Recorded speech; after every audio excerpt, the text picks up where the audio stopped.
might know that. He's been on the list. Because he's been buried. My dad fell. Like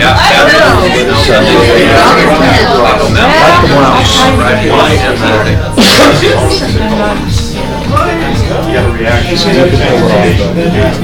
Me too. Can we go try it? All right. You want to wait? May as well, right? We still have a couple minutes. Not fun. He actually that's following he's now at mainly to look at Is that that's not There are quite a few. Oh, that's it. It just may not be in the exact areas we were thinking. if you find an area that's working the best, might want to look at it. We don't know. Yeah. I'll move my arm.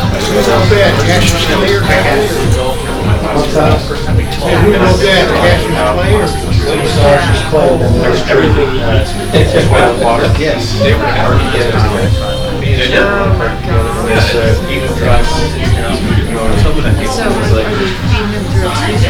So are you feeding them through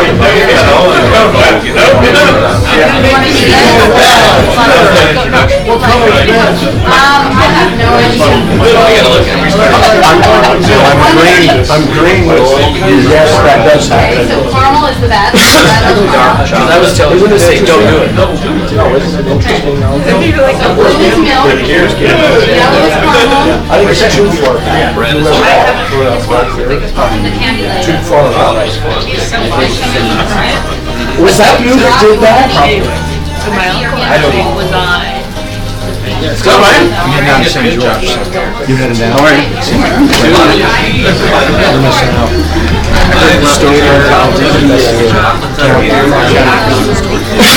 He already has me on so he's got you. Hey, I'm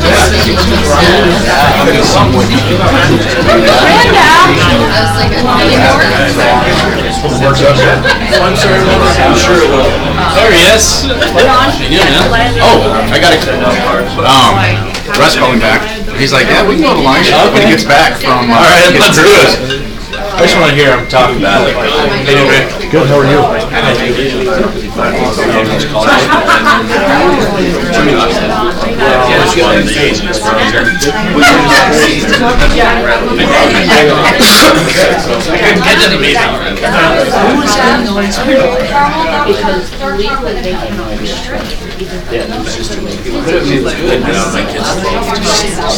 Two of my favorites. Inspiring people. I got on and listened to you as well. Okay, everybody, let's get started. I want to thank everybody for coming today.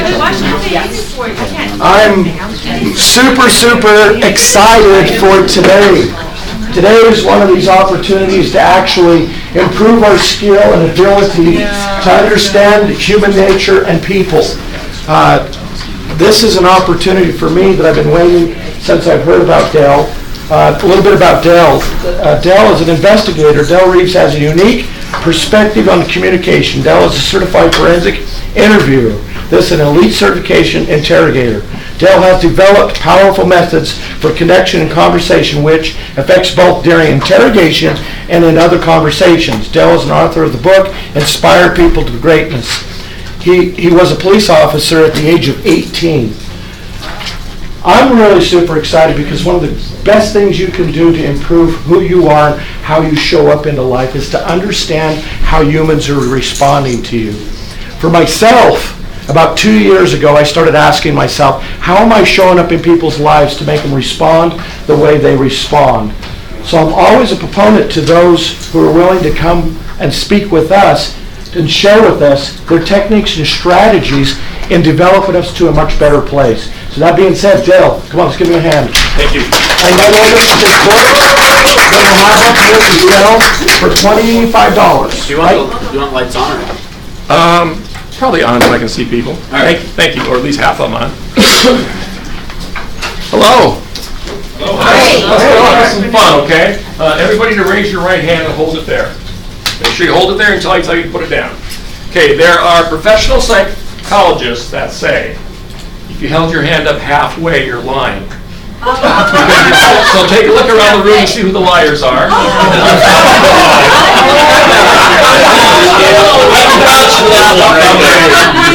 You go ahead and put your hand down.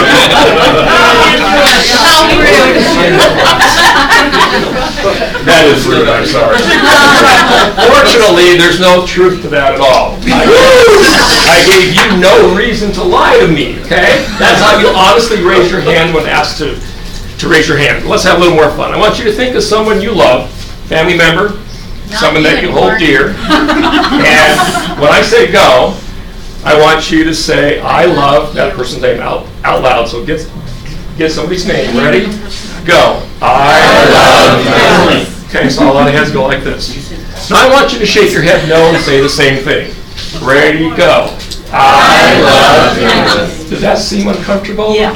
Okay. Tight. So next time somebody goes, yeah, I want to buy that house. You know? You've probably seen it, right? Okay. It's uncomfortable. We've walked and talked for 30, 40 years, or 20, some of us. And we have a natural way. Like, I didn't think I'm going to go like this. I just said natural way. And your hands and body just move. So as a CFI, Certified Forensic Interviewer, I read a lot of body language. But more than that, I've developed a method to connect with people. And we're going to talk about a few things today. But let me start off with a story. The accountants called me, said we're missing $75,000. The interesting part about this crime was it happened 5 years ago. So I thought to myself, the person that took this money felt pretty good about getting away with it, right? Right, Mark, you know? 5 years? Yeah. So we did the investigation, found out that the money was missing in the bookkeeping office. Somebody had changed the numbers, so they looked good, but where'd the money go? So we looked at the schedules. Every time money was taken, Alice worked. So the police wanted to arrest Alice. I said, well, let me go get a confession from her. I'll get a written confession from her. That's what I do. So I went in and talked to Alice for 20 minutes, came out and said, Alice didn't do it. Police officer said, but all the evidence points to her. I said, well, we're not going to arrest the wrong person. Alice didn't do it. Mary had also worked there during that time period. Mary had never worked when the money was missing. I said, well, let me talk to Mary. The key was Mary had never clocked in when the money was missing. So I'm talking to Mary, and about 15 minutes down the road, I can tell that Mary's the one that took the money. I asked Mary, did you take the money? And she went, no. Okay, numerous times. I still need to get a confession, though, right? So I said to her, Mary, you're an extraordinary person. This is a very important moment. You have the virtues of family and love. This money thing isn't who you are. You're better than this. And she said, you're right. My family says I'm not fun anymore. I am better than this. I took the money. So what did I say in 15 seconds that caused her to confess? I call it I inspired her to greatness. When you recognize the value and potential a person has, and they are moved and inspired to make a difference in the lives of others. So you might be thinking, well, I'm not an interrogator. What am I going to use this for? So let me tell you a regular story. I went to a conference. I showed up early. I walked in and said, is there anything you need done? They said, yeah, there's fingerprints on the glass in the front. I grew up on a farm. That's not the worst job I've ever done, right? So I went and found the closet and found the Windex, and as I'm walking up, there's this woman sitting on the couch right next to the front door. I said, good morning. What do you do? She said, I'm a school teacher.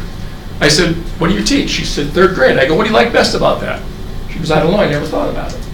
I told her, I've got time to listen. I'm just cleaning the glass. So after a moment, she said, you know, I guess what I like best about teaching is that the 3rd graders are old enough to learn some complicated things, but they're not too old to give me a hug and tell me that they love me. And I can tell them that I love them. She goes, is that bad? I said, is that bad? I wish you'd been my 3rd grade teacher. I just want to acknowledge you for your love for those children. And she stood up abruptly and said, I'm about to make a mistake in my life. I just told my principal I wanted to take the opening for 6th grade. She was running off down the hall. She comes back 10 minutes later and says, Dale, thank you for saving my life. He's going to let me keep the 3rd grade job. So, can you imagine a 3rd grade teacher who now knows what she loves? She was doing it before. She just didn't know. Nobody had asked her, what do you like best about it? And nobody ever acknowledged her for that. Again, I recognized the value and potential she had. She was moved to make a difference in the lives of others. So I'm going to talk about three things today. The science of selling, called emotional influence. You don't need to raise your hand, but has anybody ever listened to a 30-second commercial and got teary-eyed? And it was soap. Right? But we're just so excited that the shirt got clean.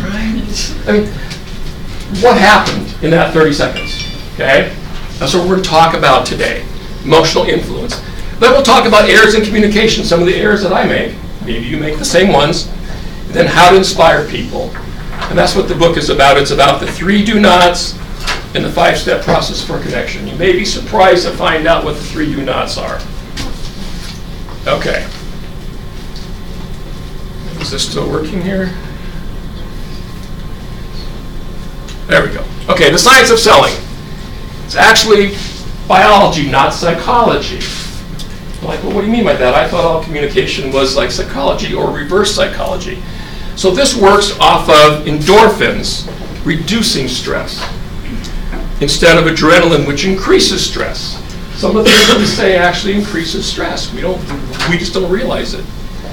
So as an interrogator, we have 2 offenders, the emotional offender and the logical offender. 98% of the people are emotional offenders. There's an emotional reason they committed the crime. For example, they inherited their grandfather's business. He had it for 40 years and they're losing it. And they can't bear to stand the pain of losing their grandfather's business. So from their day job, they're stealing money from the safe. That's the emotional reason that I need to get to them to understand. I can understand why you wouldn't want to lose your grandfather's business, right? Okay? There's an emotional reason behind it. The logical offender steals for a logical reason. The cameras weren't on. Here's my conversation with the logical offender.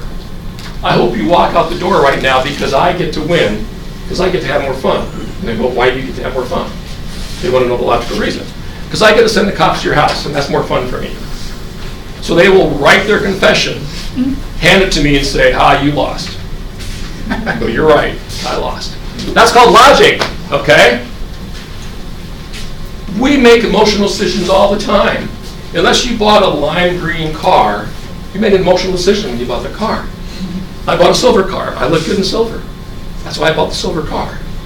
We think we make a lot of logical decisions. And homes, I like how we use the word home instead of house. But I think we spend a lot of time on features and benefits instead of really connecting. And that's what we're going to look at, because 98% of the people have what we call the limbic brain, the emotional or feeling brain. That's the center part of your brain. The outer part is the neocortex, or the rational or thinking brain. Okay? Now, this isn't a science experiment or a lesson, but just the middle part of the brain we'll use as the emotional part, and the outer is the logical part. So, emotional memory and mood control, limbic system. And again, the outer part is the logic, reasoning, and mathematical. How many of you have been sitting in a meeting where they say, we have to take emotion out of this? I hear that a lot, okay? Maybe if you're looking at a spreadsheet, okay? There are times that logic comes into play. The interesting part about it is the middle part of the brain, the limbic system, communicates to the neocortex. But the logic system does not communicate inward to the emotional part. Features and benefits will never communicate to the emotional part. Let me give an example. Nobody ever fell in love for logical reasons. I've heard people say, good-looking guy, good job, I don't know, I'm just not feeling it. Okay? Nobody ever said, good-looking guy, good job, I'm in love, right? Okay? And if they did, we'd say it's for the wrong reasons, right? But if you drive your car in the ditch, logic kicks in. I'm not saying emotion's better than logic. There are certain times we need both of those. Let me give you an example you might understand. I don't know if you ever have this problem, but sometimes I'll say something stupid to my wife and it makes her cry. I used to say the most logical thing on my brain, which was, honey, this is ridiculous. I didn't mean that. Then she goes, oh, no, I'm ridiculous. I'm like, no, this whole thing is just stupid. And then she says, oh, no, I'm stupid. I'm like, no. You know? And then she says, there's something wrong with you. Like, wrong with me? You're the one crying. I don't think anybody's ever been there. Okay?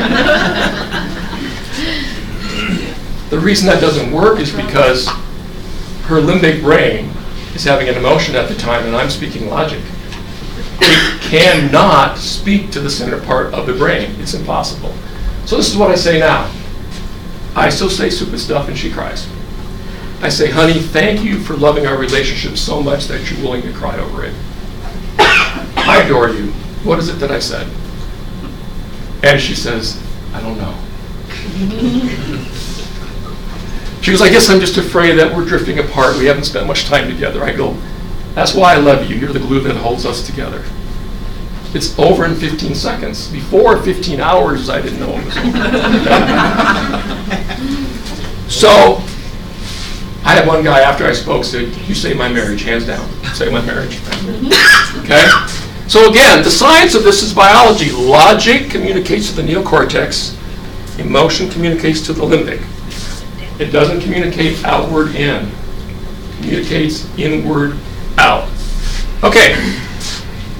I'd like to go into that more, but let's get into some errors in communication. These are some errors that I made.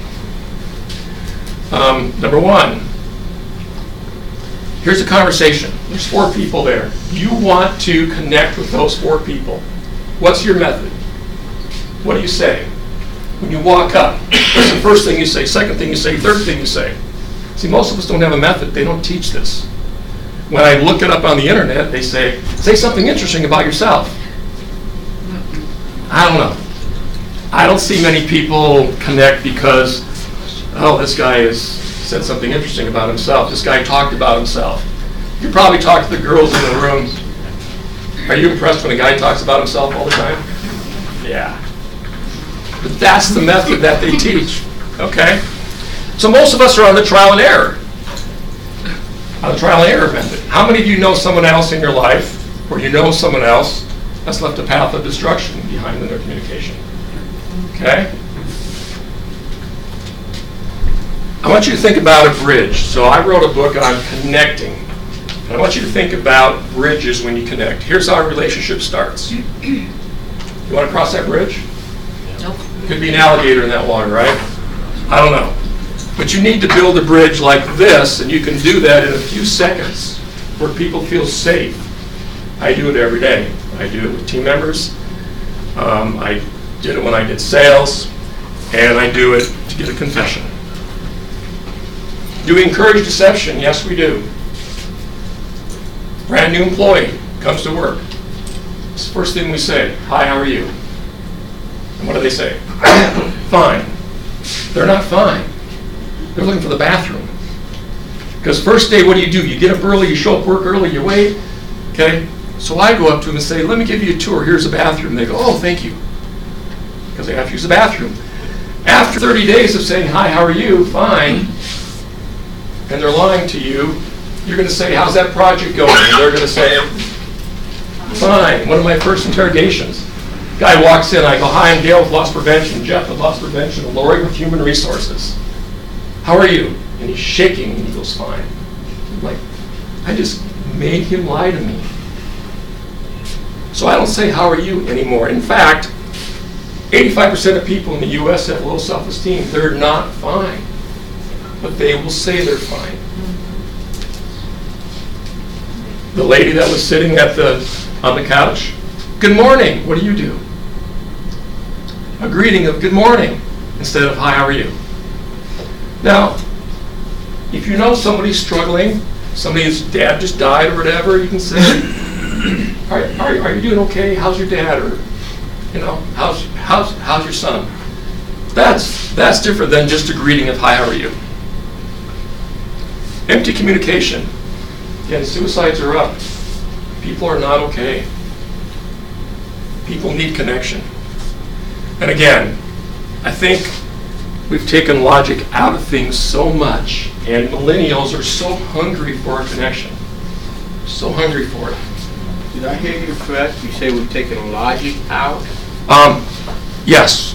A lot of like board meetings that I'm in, and business meetings, they say, let's take logic out of this. Oh, the expression. The expression. And so I think we need to bring I think the pendulum swung a little far. It's a good question, thank you. I think we need to bring emotion back in. And how do we do that? How many of you remember school? How many of you did new math? Okay, you laugh like, I don't know. School's hard. Our kids come home from school, what's the first thing we ask them? How's your day? Or what did you learn in school today, right? And what do they say? Nothing. Exactly. So I decided, hey, I study communication. I'm going to do an experiment with my wife. She comes home from work for 2 weeks straight. I'm going to say, honey, what'd you learn at work today? First time, she said, I don't know. Second day, honey, what'd you learn at work today? I don't know. Third day, honey, what'd you learn at work today? And she has this New Jersey accent. And she said, never ask me that question again. And I said, no, you don't understand. I'm doing this experiment. I'm going to ask you this for 2 weeks. She says, your experiment is over. I don't know if it was the neck thing or what.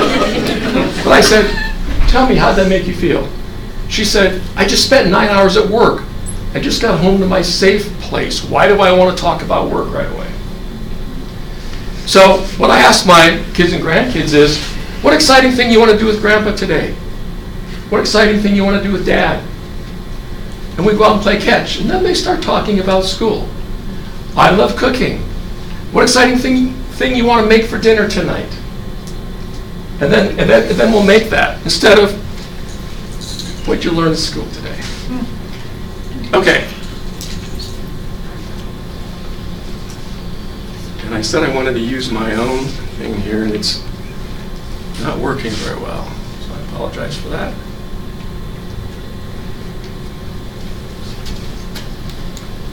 Dell, there's actually a study done by Bryn Brown. She talks about the power of vulnerability. Mm-hmm. And one of the things she'll say in her book, and I loved it, and actually has changed my perspective, is she says, oftentimes when you first meet somebody, they'll go, well, what do you do for a living? And in other words, she says, you're asking them, are you good enough for me to talk to? Mm-hmm. And so she says, propose the question, what do you love about life? Love it. Mm-hmm.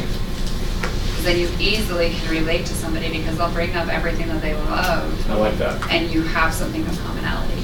I like that. What do you do for fun? Yeah. What do you do? Yeah. And that's a really good point. The grocery business has not been easy the last 7 years. Amazon has come on pretty strong, and sales are down, and profits are down. We had a 5-year wage freeze at the company I worked for. I had 6 people that worked for me. They didn't get a raise for 5 years. 4 of them didn't get a raise for 6 years. And nobody left. Because I found out what's most important to them, like what you're talking about. I found out what they love. Maybe I could give them a little extra time off if they like to spend time with their kids. Friday afternoon, go on home, spend some time with your kids. So emotional connection matters. Okay.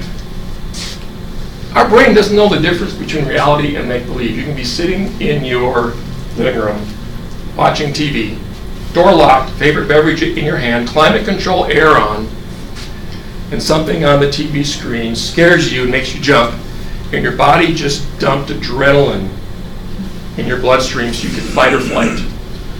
And you're clearly safe. Anybody ever feel that before? You can feel it run down your arms. So we have to tell our brain what to think. Errors in communication, I don't know if you make some of the same errors I just brought about. I could talk a little more about that, but we're going to move on. I've studied communication. I was just talking to Rick, right? Saying that, where do you learn about one-on-one communication? Colleges don't teach it. One-on-one communication is really tough. They teach you how to have a speech, but they don't teach that. So I had to travel to the United States and take a lot of different classes. And I found out that I wanted to inspire people. And how are people inspired? Some people say, well, you either have it or you don't. Not true. It can be learned. And it can be taught. So, how to inspire people. The 3 do nots. Now stay with me on the first one here, okay? First one is do not relate. Like, well, Dale, that's how I would connect with those people. I wait until I found something that I knew something about, then I talk about myself. Isn't that what relating is? As soon as you hear something that you can relate to, you talk about yourself. See, relating, I have this picture because it's a narrow road. As an interrogator, it's a controlling tactic. When I get to the money missing and they bring up the safe, I'm going to relate. It's hard to get off that topic. If I said, where are you from? Tooele. Tooele. I'm from Tooele too. What are we going to talk about? You just negated them. We'll talk about Tooele, right? Yeah. From the thousands of topics we could have gotten to, we're going to talk about streets in Tooele. Okay? All right? Short conversation. Okay? When you relate, you're just saying, me. So where'd you go on vacation? Mark, where'd you go on vacation last time? Alaska. Alaska. I've been to Alaska. Now, you may want to tell me, I should say, well, so what'd you do in Alaska? Learn something about it. Instead, I'll say, me, just me, okay? So that's what relating does. You ever shake somebody's hand and forget their name right away? All the time. Every time. I spoke to a group of football officials for a college conference. And I said, how many people are bad at names? They all raised their hand, bad at names. I go, how many people can tell me their top 50 football players, names and stats? And the same hands went up. They're not bad at names. When you meet somebody, we're normally looking and searching for something to relate to. When you meet with somebody and you say their name, like I said your name, Rick, and I thought it was something else, and you said, no, Rick, okay. We talked a little bit, now I remember Rick's name, instead of searching for something to relate to. So relating, think about Brussels sprouts. I like Brussels sprouts, but it takes a lot of butter and salt. So relating, sometimes you can have a great conversation. Most of the time, it's a controlling tactic. Okay, so that's the number one, do not relate. Number two is don't give opinions or advice. I'm not saying if you're sitting in a meeting and your boss says, what do you think about this? But some people will go up to that group of 4 people and they'll throw out an opinion. Well, I just really like this sunny day today. Well, I like rain. And if I like sun, does that mean we're going to have a connection? You know? Or if we bring out an opinion about Tooele, does that mean we're going to connect?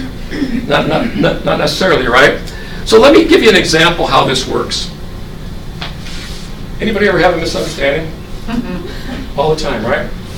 So Thanksgiving, when dinner's over, you have nothing to do, you can do this at home. Let's imagine that we're doing this. Take out a piece of paper and write down every school teacher you ever had. School teachers. That was You're right. school teachers. Would anybody's list be the same as Lila's? Okay. Write down every teacher you ever had, because one teacher can make a big difference. My kids had a 5th grade teacher. That was amazing. Then I want you to write down every book you ever read. Reading a book can change your perspective on things, right? I want you to write down every college class you took. You can learn a lot about economics. That can change your thought process. Then I want you to write down every vacation you ever took, because going to a 3rd world country can just change your life. Just change your perspective on things. So if we compared lists in this room, would anybody's be the same? Would your list be the same as anybody wanting to buy a house? No. We'd all have different things on that list. So then the reason for our opinions are going to be different. We all learn something a different way, so you should expect to be misunderstood. It's really not a big deal. Let me tell you a quick story. I'm at this conference and this girl said, hey, I heard you wrote a book. And I said, yeah. And she said, well, tell me about it. I said, well, let me show you. And she said, okay. So I said, where'd you go to high school? She told me. My wife went to that same high school. I wanted to relate, but I knew what relating would do. We'd talk about that high school. So I said, well, no, tell me, what did you do right after high school? She said, I moved to Chicago. Why did you move to Chicago? She said, I had a bad relationship with my boyfriend. I said, what happened? She said, he ran me off the road. I go, like with your car? At graduation night? And she said, yeah.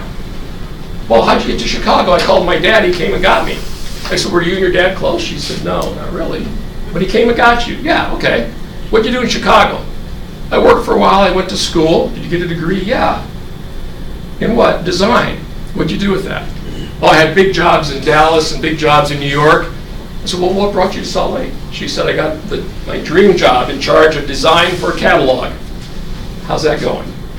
She said, 90 days into the job, they went bankrupt. I said, so what are you doing? She said, I'm a school teacher. How do you like that? She said, I hate it and I don't know what to do. Tears came to her eyes. I could have given her advice, right? I could have said, follow your heart. Or I could have said, use your head. You just went to school for 2 years. What's the right thing to say? I don't know. I don't know her life. I said nothing. I handed her 2 napkins from the table. After a while, she looked up and said, wow, you are a good listener. I told you 2 things I've never told anybody else. Only my parents and my boyfriend ran me off the road. And nobody knows I hate teaching. I never told her, you'll figure it out. We just stood up and left and went home after the conference. I saw her 6 months later at the conference. She came running up to me and said, I got back into design. Thank you for your advice. I didn't remind her, I didn't give her advice, but the moral of the story is sometimes people just need someone to listen without giving advice.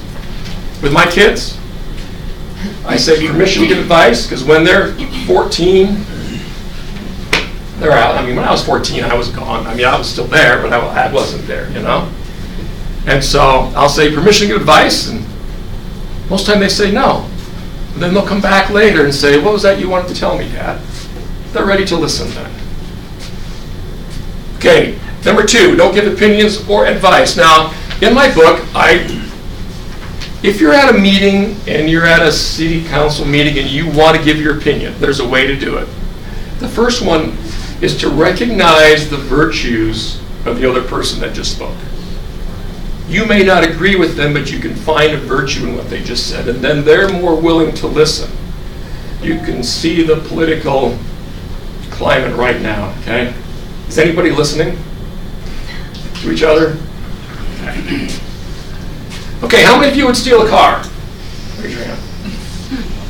Oh, somebody that says, yeah. What kind? Yeah, right? So let's say you're hiking with that person that you love. You go up to the upper, you went to park your car. You're half a mile away from the parking lot. Somebody comes up behind you with a gun, shoots your loved one, steals your wallet, your car keys, and your cell phone, and goes running off down the path. You drag your loved one back to this parking lot. Your car's gone, and one of those cars has the keys in it. How many of you would steal a car to save the life of your loved one? And for those of you who didn't raise your hand, you have a problem I'm not qualified to help you with. Yes, you would, okay? So you just went from no to yes in 20 seconds. Why? To save your loved one. I'm sorry? To save your loved one. Right. But the circumstances, you didn't think about it before, right? We didn't think about those circumstances. And that's how it is when we judge. We don't think about the circumstances. Let me tell you a story about a girl with purple hair. She walked into one of our stores. Our eyes met, and I said, your hair is beautiful. Why do you color your hair purple? And she looked a little funny, like that's kind of a funny question, but she said, well, my grandma always spent all of her money on us, and she never liked her hair to be gray, so she always bought the cheapest hair color and tinted her hair a little purple. Now my grandma did the same thing. Her hair looked a little purple. I could have related. But I said, wow, you color your hair purple in honor of your grandmother? And she said, yeah. I know she had a tattoo on her arm. And if somebody's willing to put permanent ink on their body, it normally has a special meaning. So I said, tell me about your tattoo. She rolled her arm up and said, this is when my grandma was born. This is about my grandma's life. This is when she adopted me. And this is when she died. I said, wow. This could be the most amazing love story I ever heard. I said, what are you doing with your life? She said, I'm going to school. I said, what do you want to get your degree in? And she said, business. What do you want to do with that? She said, I want to open an orphanage in honor of my grandmother. wow. This is the most amazing love story I've ever heard. You see, when I first got into loss prevention, I was taught by my trainers that people with bright colored hair and tattoos were thieves. They were shoplifters. There was nothing wrong with this girl's integrity. I was taught to judge her. Instead, because I used my connection method, I heard one of the most amazing love stories I've ever heard. Still moves me today.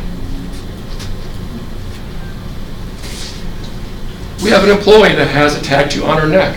She works as a checker in one of our stores. So one day I said, "Tell me about your tattoo." She said, "It's a tattoo of my stillborn baby." She said, "I couldn't take him home with me, but I couldn't bear to walk in the front door without his arms around my neck." There's incredible people out there. Incredible stories. I'm not sure what just happened here. We'll try to fix that.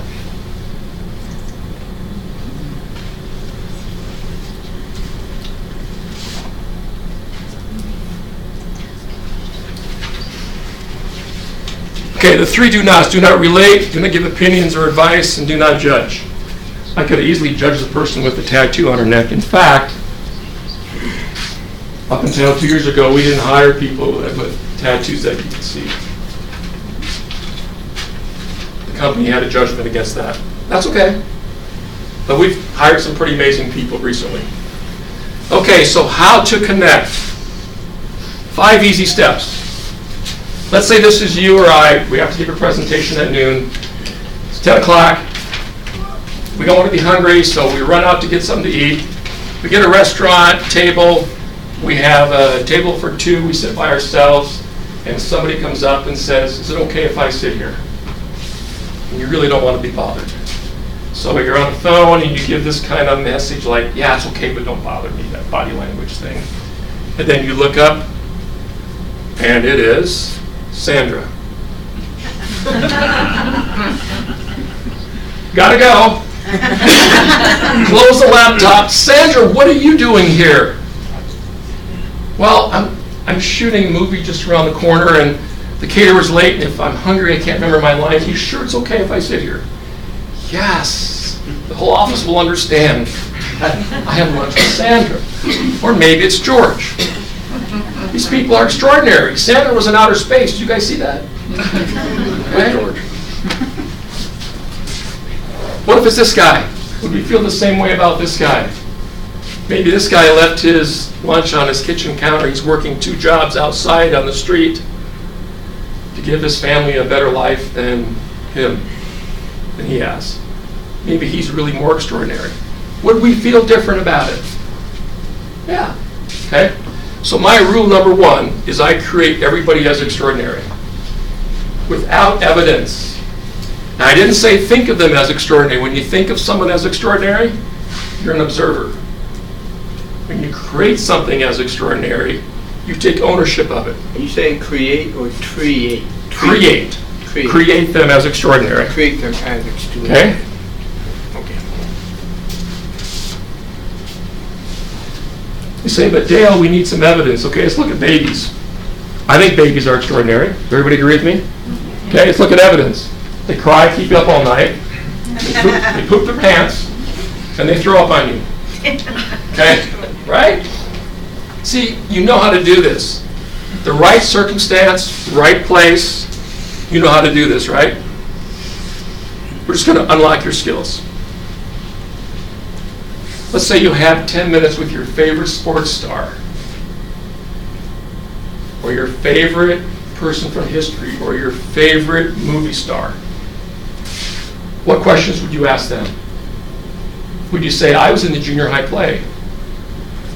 Would you say, "I played junior high football. I scored a touchdown once"? Probably wouldn't relate. Would you tell this guy, "You know, if you step back a half inch further, I think you'd get a little more. You could throw the ball straighter"? No, it sounds silly, right? We wouldn't give him advice. Would we judge him for throwing an interception last week? He's a professional athlete. I know, funny, all right? But yet we do that with other people. It's because we don't create them as extraordinary. And I don't know why this is going down, but there it is. I'll tell you a quick story. I was called to a small town to do an interrogation, and this lady had stolen some stuff from the store. She worked there. They talked to her a week ahead of time, and she denied it for 2 hours. So it's pretty tough to come in, and when she's been successful, like getting away with it. So I was supposed to be there at noon. She's supposed to come at 1. I'm supposed to talk to her. I showed up at on time. She came an hour early. I had no time to prepare. Before I knew it, the owner said, "Oh, Dale wants to talk to you." And I had a female witness in there, like I always do. And we started talking, and 40 minutes down the road, it's not going very well. And I said to myself, "Oh, I forgot to prepare. I forgot to create her as extraordinary." So while she's talking, looking down, I said to myself, "This is an extraordinary woman sitting before me." Just said it in my head. She stopped and paused and looked at me for 10 seconds and smiled. Now that was a 3-second pause. That's a long pause in the middle of the conversation. And I know why she did. She heard me, and I didn't say it. Think about it. Don't you know when someone thinks you're extraordinary? And you know when someone doesn't like you, right? You can tell. What's that? No, I'm just joking. She said they all love her. I know they don't like me. Everybody does. Believe me. But you can tell, right? Yes. 5 minutes later, she confessed to over 30 times more theft than we had on her. 5 minutes later, and it wasn't going well. See, this is how a lot of us walk around. I'm not saying you do, but we're. I do. Everybody's ordinary. We're surrounded by idiots. You want something done right, you got to do it yourself, right? Okay? People hear you. Or you can create them as extraordinary. People will show up as you create them to be. I used to think people were idiots, had to do everything myself. And all of a sudden, people changed when I created them as different people. I love my life. I love my job. I love what I do. I didn't have time to do this. Right now, my dad's in the hospital. I didn't have time to do this today, but I love it. I have more time now than I ever did because I create people as extraordinary. Either way, you're right. Create them as idiots or create them as extraordinary. It's like whatever, like I tell my kids, you have that positive mental attitude. You're going to create whatever day you're going to have for yourself. You're going to have a good day or a bad day. Right. You wake up smiling and being in a good mood, or you're going to have a really crappy day by waking up and just being in a bad mood because you're teenagers. So I had somebody ask me a question once when I was done. She said, "But how do you deal with the stress?" And I go, What do you mean? She goes, "Like the stress at work and at home." And I said, "Well, are you stressed?" And she said, "Yes." I said, "Do you have a house?" "Yeah." "Do you have climate controlled air?" "Yeah." "Do you have food in the fridge?" "Yeah." "Do you have climate control air in your car?" "Yeah." "Do you have a job that's challenging?" "Yes." I go, "What is it you want?" I actually don't get it. choose your battles. So my wife said one morning, "How can that be?" Because every day I wake up and say, "This is the best day of my life." She goes, "How can every day be better than the day before?" I go, "Because it's live. Every other day's a memory." And then I say, "What if nothing's wrong?" I can feel my shoulders relax. How many of you spend your whole life fixing what's wrong? Feel like that? Yeah. It's exhausting, isn't it? It's exhausting. That's the way I was. Fix everything that's wrong. Now I look at it as an opportunity to create something new instead of something being wrong. So number 1, create people as extraordinary. Number 2, create the moment as important. Why create the moment as important? Because time really doesn't exist. All you have is now. See, I can't save that moment and spend it later this afternoon. It's now. We act like we can save time. You can't save time. You can hire someone to do your laundry. You can do a different activity. You can manage activity. You can't manage time. This minute is going to be gone. And what's really cool about that is everybody in the world is 24 hours a day. This is a great equalizer. Everybody's bank account may look different. Everybody gets 24 hours a day. It doesn't matter if you're president of a nation or a ditch digger. 24 hours a day. Let me tell you something that changed my world. I grew up on a farm. I could never play baseball in the summer because I was baling hay and milking cows. And so my dad said my senior year, you want to go out for baseball, you can. I wasn't a good baseball player, but small town. You want to be on the team, you just show up. So I said to the coach, what do I need to do to be successful playing baseball? He goes, that's easy. Picked up a book and he goes, tell me what you see. I said, I do that again, I didn't see anything. It goes like this. I said, I really didn't see anything. He goes, and that's what baseball's like. You get up to bat, your mom's yelling, hey Dale, your girlfriend's in the stand, you're standing like this, you're wondering how your butt looks. The pitcher's staring at you, and you look at the catcher. Catcher says he's going to throw the ball right at your head. He's being really wild today. Pitcher's going like this. Look at the umpire. He looks like he doesn't care. Here comes the first pitch down the middle, and you duck. So you tell yourself, I'm going to swing at this one. Next one's in the dirt, and you swing at it. He goes, you got to turn all this off. Then the game will slow down for you. Then you can count the stitches on the baseball, and you'll hit the ball. How many of you have heard sports players say that's when the game slowed down for me? Okay? Game of life has slowed down for me because I create the moment as important. You ever drive to work and can't remember the drive? Anybody? Yeah. Number one, how safe is that? Okay? Number two, what problem are you solving while you're driving? Okay? I mean, I pay attention to the beautiful mountains. I pay attention to the beautiful people here in the crowd. My days have slowed down. My days seem like they're 3-4 days long. Sometimes I forget what happened yesterday because it seems like it was last week because yesterday was so long. It just changed. Remember when you were a kid and time went by really slow? You know, you'd get yelled at and you didn't really care because you'd cry, then you're back having fun again, right? But now we get yelled at and we hang on to it. You know, just laugh again, enjoy it. I do this. I'll look left, I'll look right. Well, this is a very important moment. And my brain pays attention. How did I learn that? Well, I do interrogations. Can you imagine an interrogator not paying attention? I need to pay attention. Anybody walks in my office just to chat, I turn my computer screen away. It's too much of a, get that little beep, I have an email, okay? I give them 100% attention because they're extraordinary. It's a very important moment. Then my coach said, I'm going to slow it down. This is what you'll see when the game slows down. I said, oh, I saw the cover of the book. He said it was there all along. So when the game slows down, you'll see new things that you haven't seen before. So be 100% present. I tell my kids, you're going to waste something, waste money.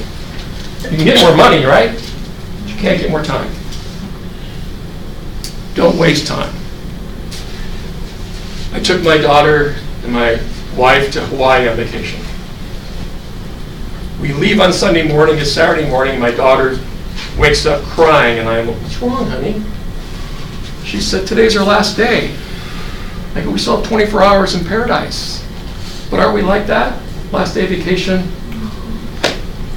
I mean, we were still there. I took this picture the evening of that last day. We had an amazing day.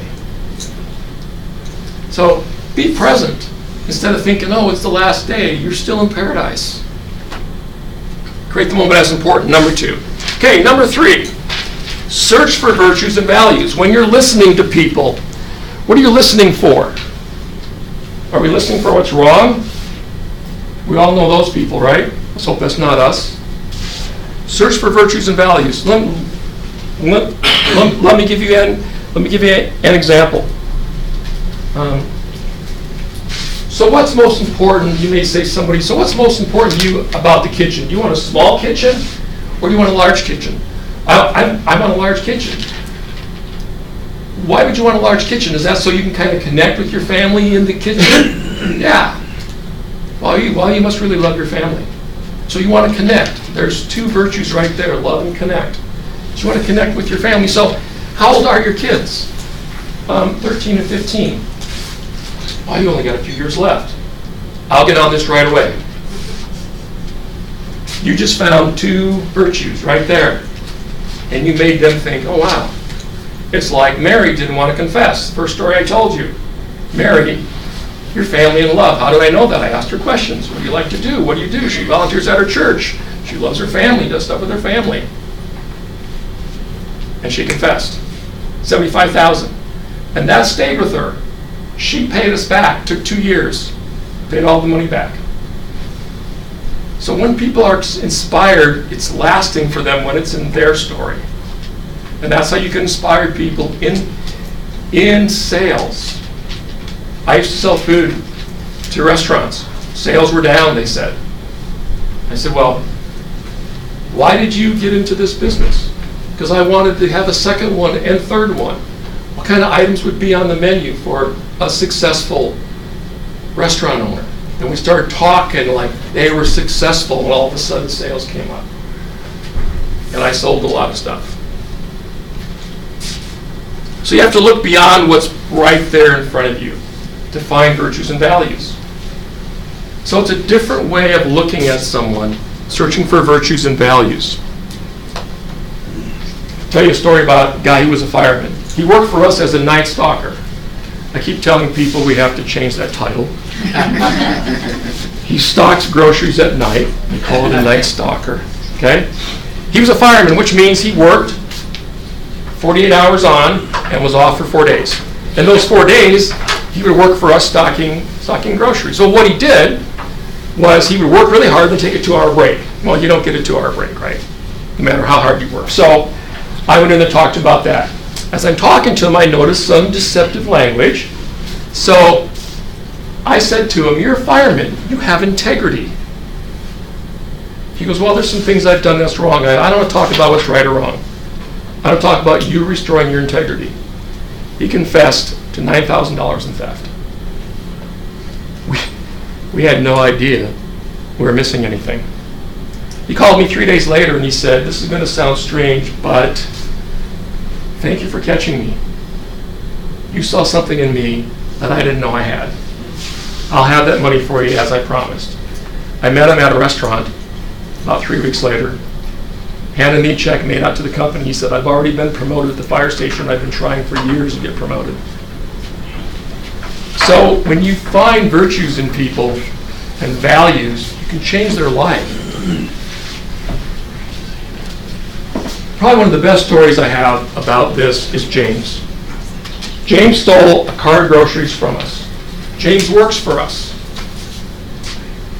I had him on video pushing out a cart of groceries he hadn't paid for. It was my job to talk to James. So I did some background on James. When James was 18, he got a girl pregnant. Moved in with her. Right before she had the baby, she kicks him out and the new boyfriend moves in. She has the baby. 2 weeks later, the new boyfriend kills the baby. And the new boyfriend goes to prison for 20 years.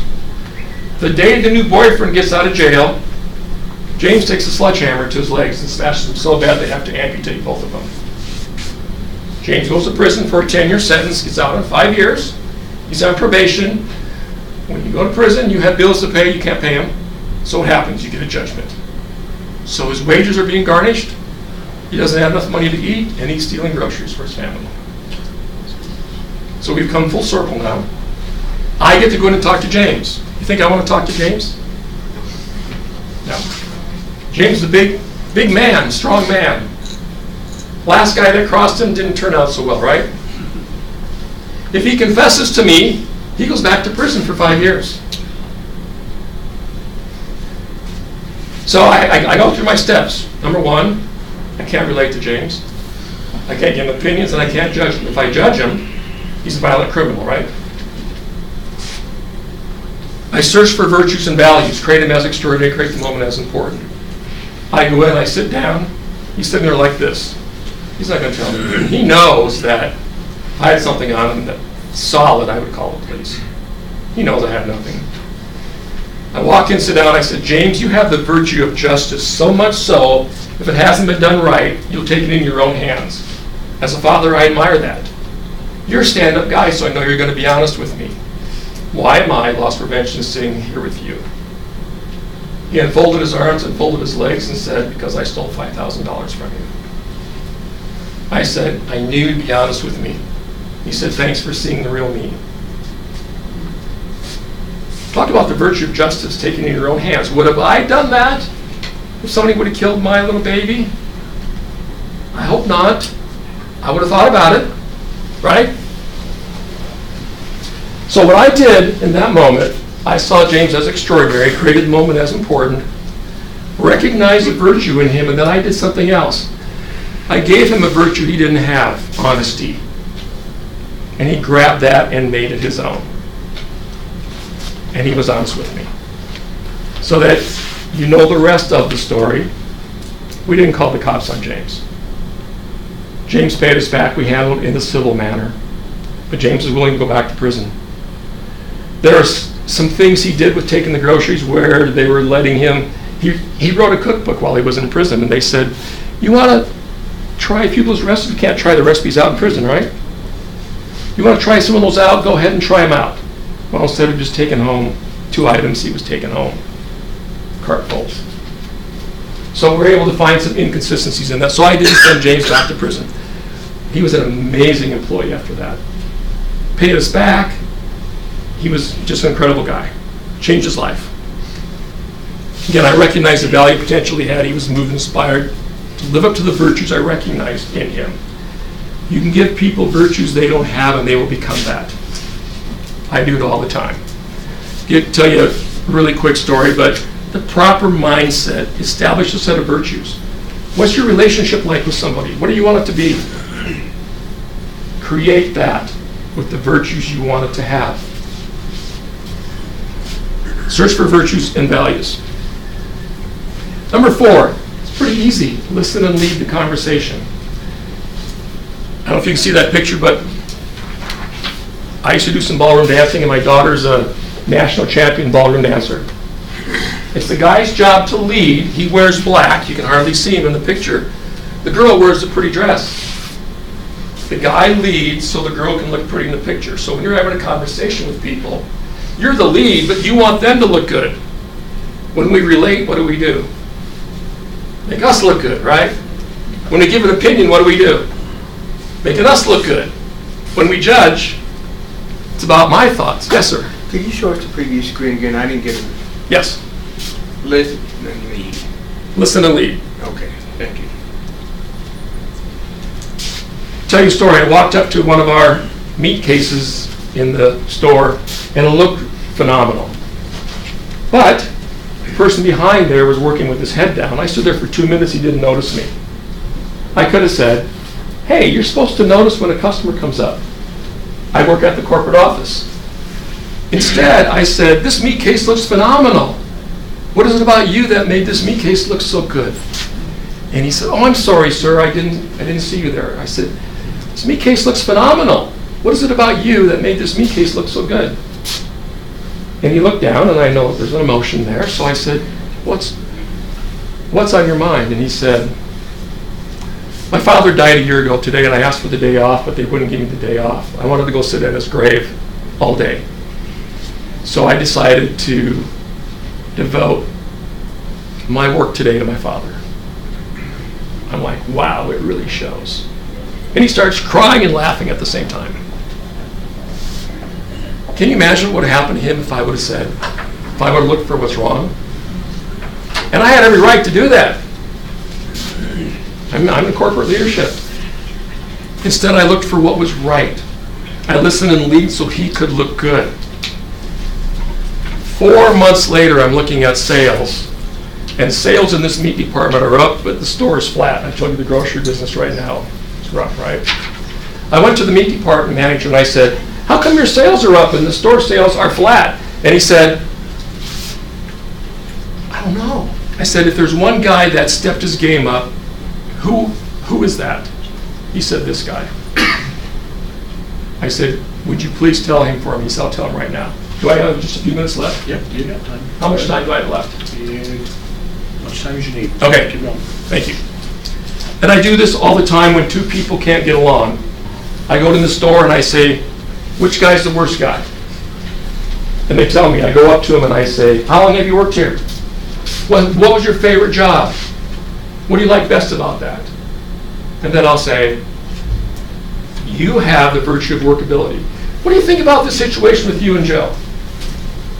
What do you think needs to happen? I just gave him workability. Is he going to say, I don't have workability? No. He says, I don't know, but that's all on me. I need to be nicer to Joe. I need to apologize to Joe. When can I count on you doing that? Right now. And it solves the problem. Because I gave him workability. He's able to see the conflict from a new angle. Okay, listen and lead. Finally, number 5, acknowledge them. If somebody took you out to a nice dinner, you would say, thank you, right? So I'm just thanking them for the virtue that I saw in them. Like I said to the 3rd grade teacher, I just want to acknowledge you for your love for those children. There is a person that I work with. She was in the military for 20 years. I work with her at conferences. Never seen her get emotional over anything. But if you want something done right and on time, you ask her. And she'll make it happen. She was going to get up and speak at a conference. It was going to start in a minute and a half. These conferences start on time. She said, I hear you're writing a book. What's it about? I said, let me show you. She goes, okay, but you got to hurry. So I said, where do you live? She told me. I said, why do you live there? So I can have animals. What do you like best about animals? Chores. What's your favorite chore? Collecting eggs. I said, is there someone that you're fond of that you used to collect eggs with? Tears came to her eyes. She was, yeah, my grandfather. I said, I want to acknowledge you for designing your whole home life around your love for your grandfather. She goes, wow, I guess I did, didn't I?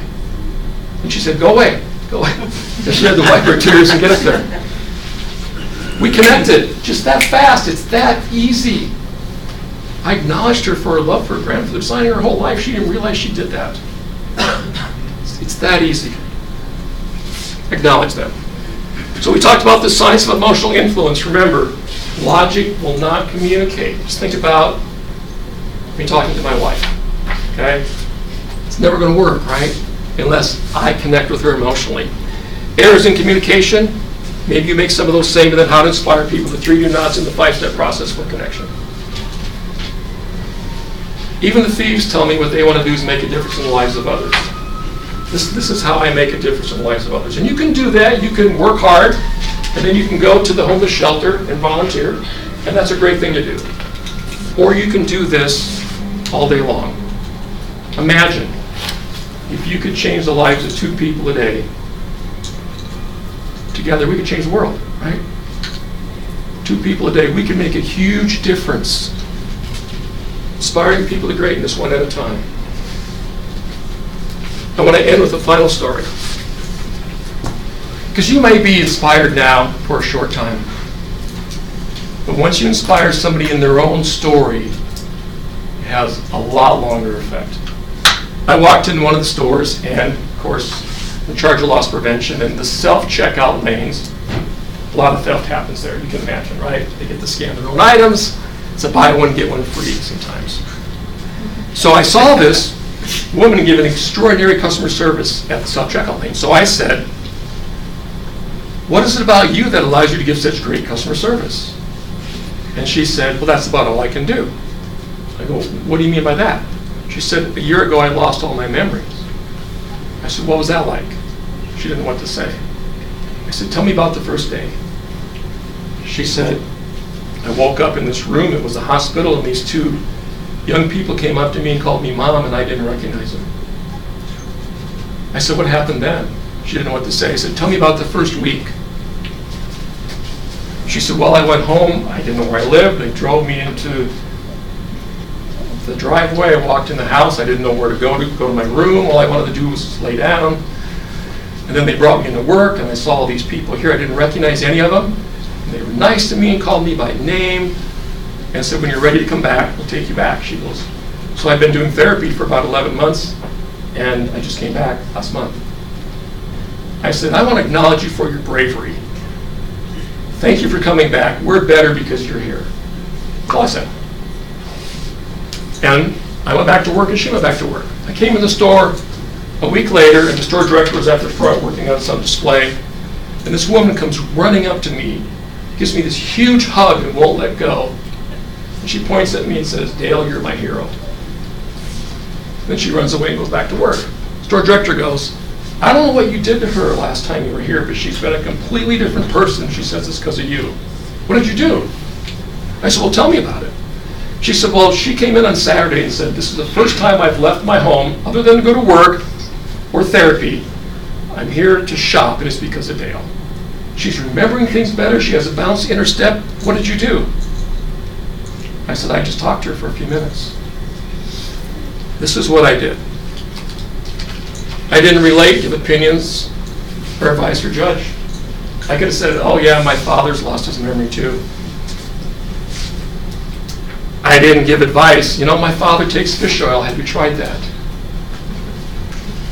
Isn't that what we do, the latest vitamin, you know? Okay? And I didn't say, do you know the difference between a 10 and a 20? Okay? I didn't judge her. I created her as extraordinary before I walked up, and people have said, that's a strange thing to say. What is it about you that allows you to give such great customer service? I said, no, it's not. If somebody was a real estate broker or they were an investor, you'd say, what is it about you that allows you to see the value in land before it's developed? You'd want to know, right? I wanted to know why she's giving such great customer service. I created the moment as important. I searched for virtues and values. Easy to find bravery. Come back to work, go out in public when you've lost all your memory. I listened and led so she could look good. When she didn't know what to say, I said, tell me about the first day. Tell me about the first week. So she could look good, and I acknowledged her for it. That's all I did. Any questions? I have the pleasure of meeting with Dale to talk about what he's going to do today, and he taught this little thing to me. And afterwards I went shopping with my daughter, who's 21 and kind of irresponsible. And she wanted me to buy her this brand new, very expensive suit, because she's going to start working. And so I wanted to say to her, Dale, you've got to remember, you can never wash this, you need to get it dry cleaned, you need to do this and this and this. And instead I said to her, and it sounded kind of weird saying it the first time, but I said, Summer, you really have the virtue of appreciating what I do for you. And I know because you appreciate this new outfit, you're going to take really good care of it. And I'm like, so if you need help dry cleaning, let me know. If you need help with dry cleaning. So then I kind of taught her how to take care of it without giving her kind of this judgment and ruining this great experience that we've had buying this suit. And it felt so good. So I tried to do it a couple times, and it did feel a little, saying you have the virtue of, right, was kind of felt a little awkward because I wouldn't normally speak that way. But her response was like, she was so grateful that I said that to her. Yeah, it's life-changing, really, right? Yeah, it's really cool. Thanks for sharing that. Any other questions or comments? Yes? Well, apparently it looked to me like, okay, for me this is all logical, okay? Forgive me for using that expression here. Okay. But we have to learn to communicate with our emotions, communicate emotionally with people, get it done. Now, I've done a lot of logical thinking in my life, okay? And so I have to learn to connect with people emotionally rather than trying to connect with and solve their problems or anything like that logically. And I'm thinking about my wife, she's going through some emotional times, and I'm always trying to find out, well, okay, why is you having a problem? And so instead I need to try to understand her emotions she's having at the time, rather than trying to, go through all these steps instead of what I do. That's great. Thank you. Yes, exactly. Anybody else? What this showed me was that I have to absolutely completely recreate my whole communication process. Because all your 3 don'ts are all my 3 do's. That's my go-to moves. Kind of what we're taught in sales, right? Yeah. Yeah, exactly. Right, exactly. When I did sales, I was taught to relate. And I'm like, why would I want to talk about myself? Can I tell a story about you? You should. Actually, They wanted me to tell the story. I Please. told them, they said, you have to share this. So, Is this when he stole something? Mark and Lila. Not one time. That one time. Mark and Lila, come on. Smart, right? Yeah.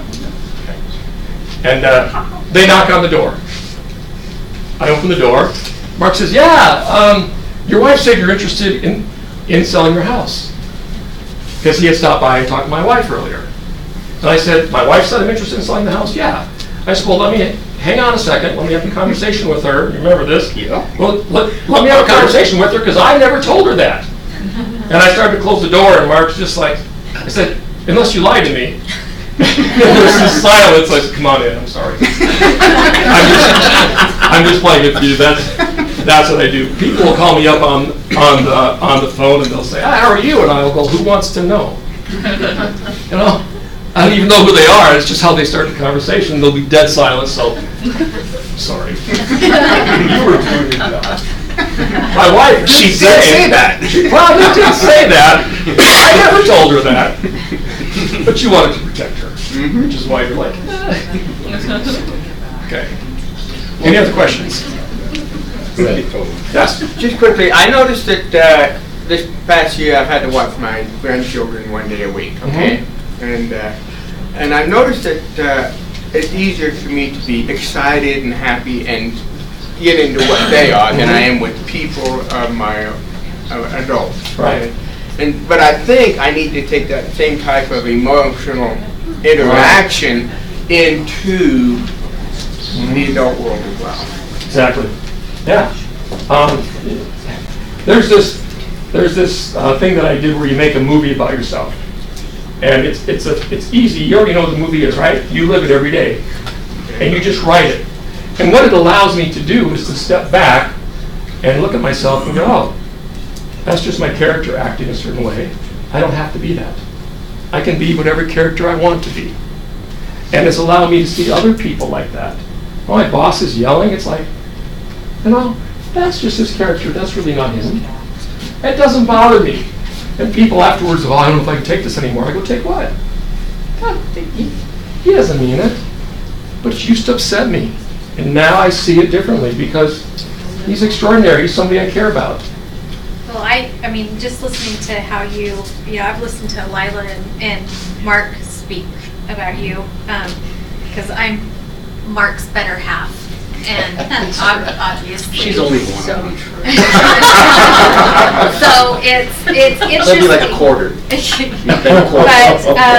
yeah, whatever. You do know I have. So, but it's interesting listening to what you're saying, because some of the things that, you know, we've been working on our communication is we've started, because he wasn't in real estate before, and he's now been in real estate, and it's been interesting how working together and being on a team, how we've had to work on, I mean, our poor assistant, when she first started with us, I mean, you would hear us in the office just battling out things, you know, and working on that communication with one another, and how different we are in that aspect, and how we've now come to actually be, our personalities are, we both have great personalities that complement each other in the business aspect, and we have to respect that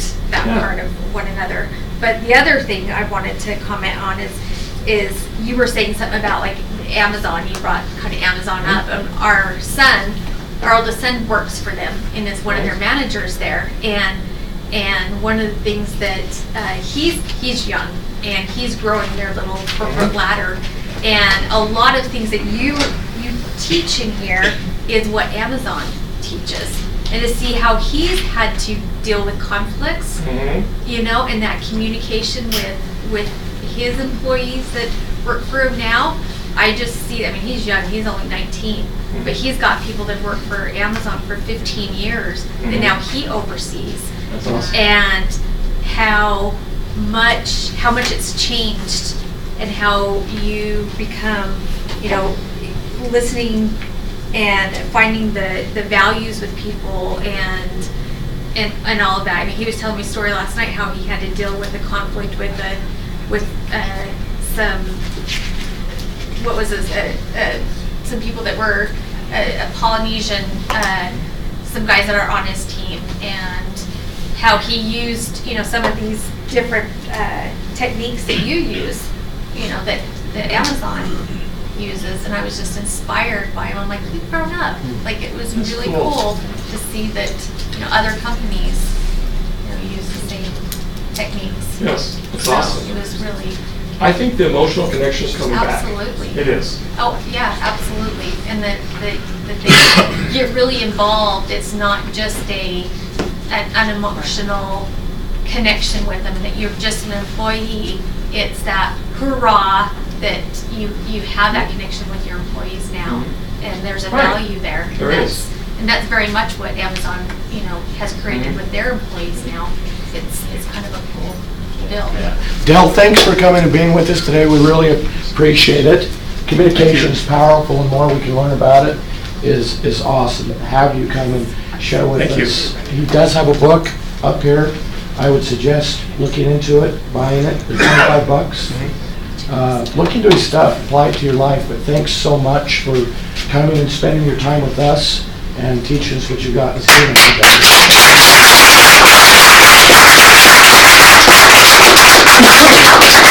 I want to quickly acknowledge Mark for being the good and bad example. You're amazing. We'd like to set him up with a one-on-one coaching. I do that. Exactly.